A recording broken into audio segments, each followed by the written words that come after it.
Okay, so spiderweb. So like Ivy, it's another way of adding a bit of dirt to your scene. I've just got 3 objects here made, effectively saved in one layer, so effectively one object, but a ball and a box and a torus with a hole in it. But don't ask me why it's got a hole in it. Anyway, okay, so I just call up spiderweb and I choose my collision mesh, and then I can add my spawn points. And you don't want to do too many of them because it will get stupidly busy really quickly. But let me go to my perspective mode and just quickly view in here. So I'm going to add a few of these points.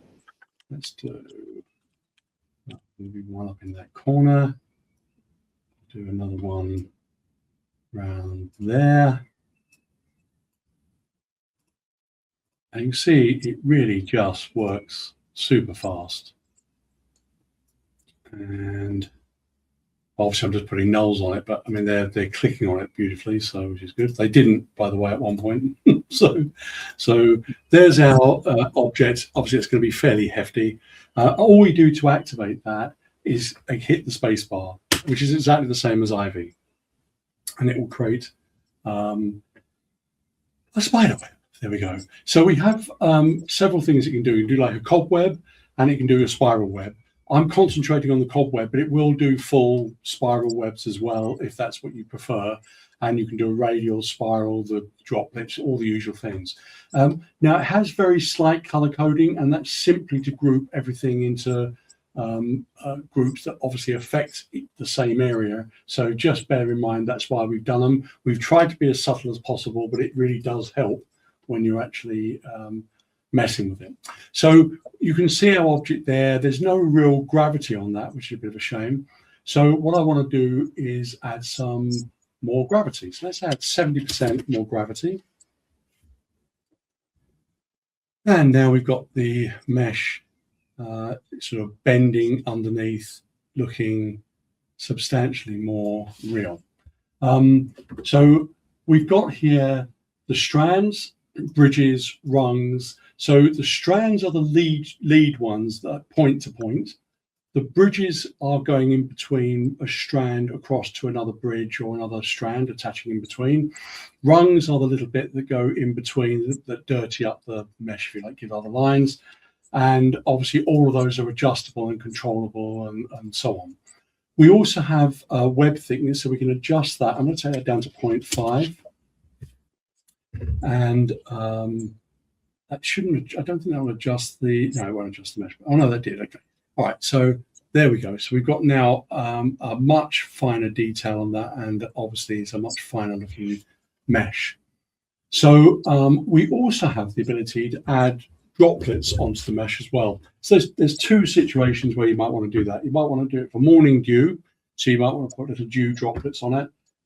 Likewise, you might want to put little sticky droplets on it. So some spiders will leave a web and they'll leave little sticky patches or balls along the line of the actual mesh. Morning dew. Yeah, thanks. Dew drops. Yeah. So morning dew. There we go. I'll name it morning dew. So we're going to just simulate that and just show you how that works. So obviously I've got a fairly hefty mesh. This will take a bit of time. So we're going to leave it at the default size of 3. They'll be quite big.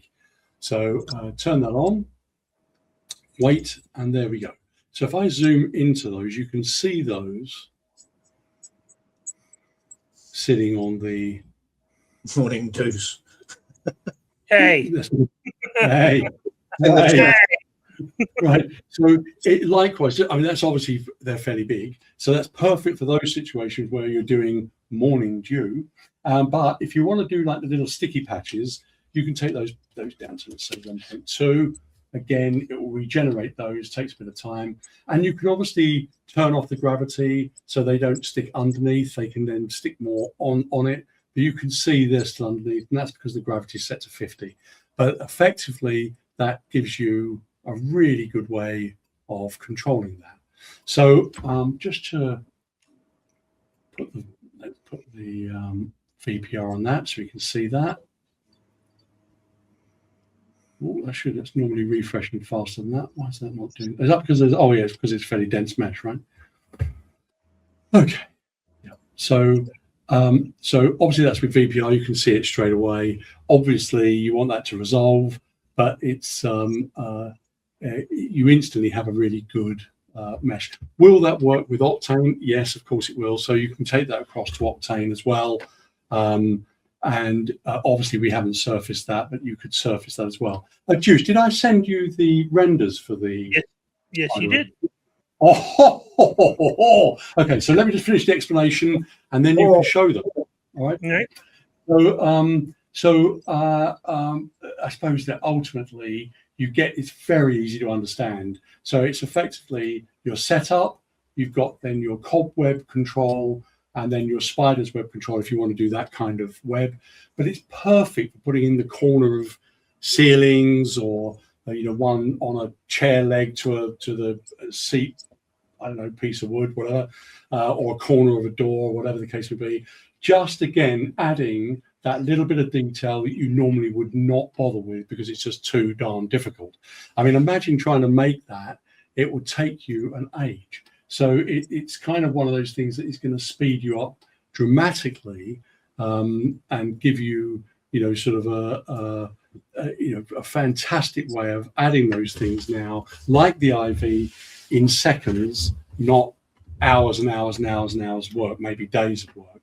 And again, it's included with Lightwave as standard in Lightwave 26. Everything, by the way, we're showing you is built into Lightwave as standard, as were the list of all the previous features. So for anybody new to Lightwave, just remember everything we show is included. You're not having to buy these as separate plugins as you have to do with many other packages. They are included as standard, and we develop them. And actually, one of the things we're going to try to do with this one, and I'm just letting this out there because it may not happen, but we're going to try to add a breeze movement to it as well, so that it will be effectively able to animate in breeze, so it sort of moves a little bit and so on. That's something we're working on. How well we do with that, I don't know, but we've got the base tools to do it. We just need to try and make that work. Very close to getting that demoable, but yeah, I had a few little quirks and bugs that needed to iron out. But yeah, shall I show the render? That's something else as well. I want to run in with VDB as well, so you can use VDB wins. So if you look at this, I've labeled it as it goes through, but these were rendered yesterday night. So you can see that's basically the same as I've just done here, a little bit less detail, but that's with the little dewdrops on it. There's no texture on this one, so it's fairly basic. Here we go. Just get in close. Oh, there was a little bit of texture on them, but not much, a bit of depth of field. But again, awesome with depth of field, by the way. If you're moving through it, it looks fantastic. This is just Octane, obviously slightly different lighting.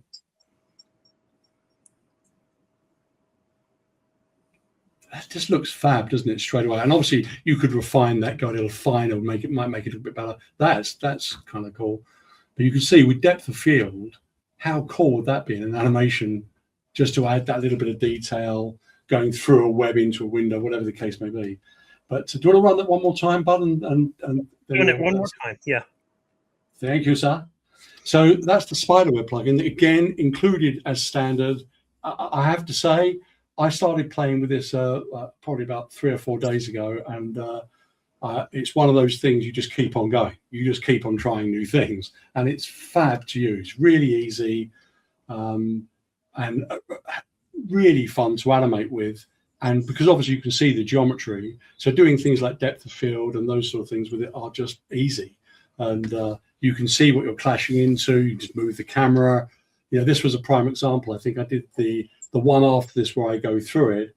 I was just hitting one of the strands, and I just moved the camera, re-render, and it's fast to render as well. So, super easy to animate with, super easy to visualize, works great, and included as standard with Lightwave 2026. Good.